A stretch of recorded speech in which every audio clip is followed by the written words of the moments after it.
Okay, let's talk about Google Meet. There's 3 ways to get there.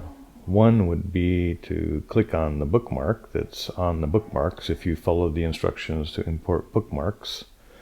Another way would be to just simply type in meet.google.com, and see it's already filled in for me here.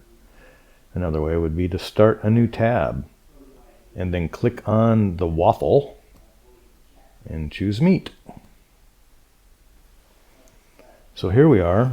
Here's what the Google Meet screen looks like, and this is where you could kind of start an ad hoc meeting, or you could go ahead and what I recommend, if you're using Meet to say call back somebody, you would want to schedule the meeting. Let's talk about the anatomy of a Google Meet meeting. And I'm going to go ahead and navigate to Google Meet by going to the waffle, clicking on Meet.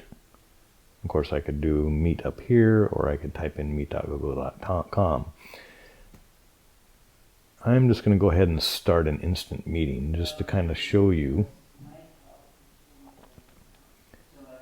And what's going to happen here, and actually we've already run into one counselor who has blocked the use of their microphone and camera. So you need to be careful to read all of the dialogues and be sure to click allow.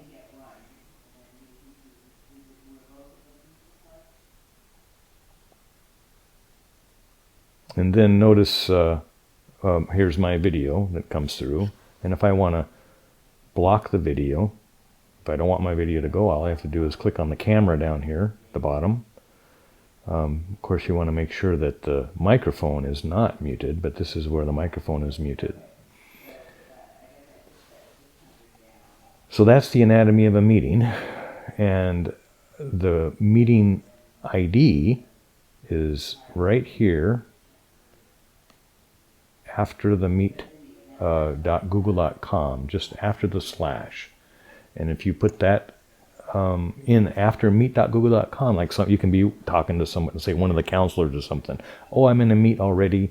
Just give me the meet code, and you can just put it at the end of meet.google.com / the code they give you, and boom, you can join their meeting. So another thing that might be happening is that you're going to be having to return a call to a client. Oh, let's just actually go through that really quick here. We're going to go ahead and add a participant to the meeting, and we're going to add people, and we're going to call. And this is where we'd type in their phone number and to call the client.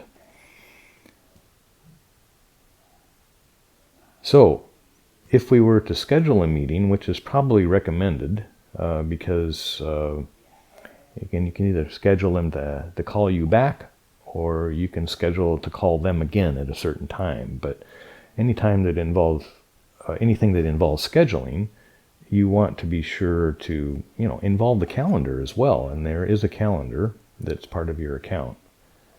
And so what you can do is you're on the phone with the taxpayer and you're trying to schedule a meeting. Okay, say both of you are available on Friday at noon, or 11 a.m. is what I've chosen here. Well, do noon like I said I was going to do. So meeting Bob, and we're just going to go ahead and save this.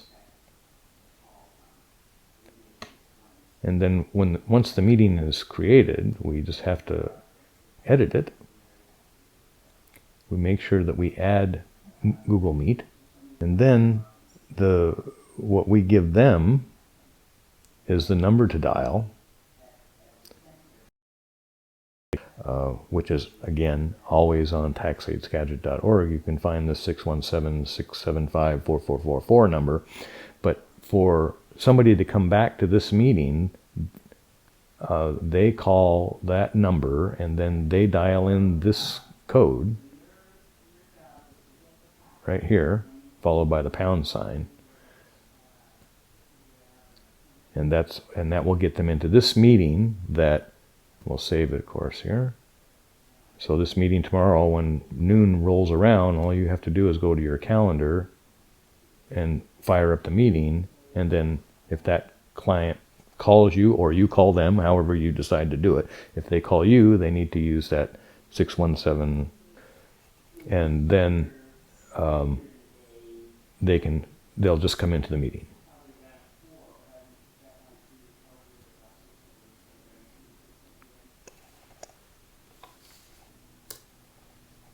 And of course, you can just click on the D21 website bookmark up here as well.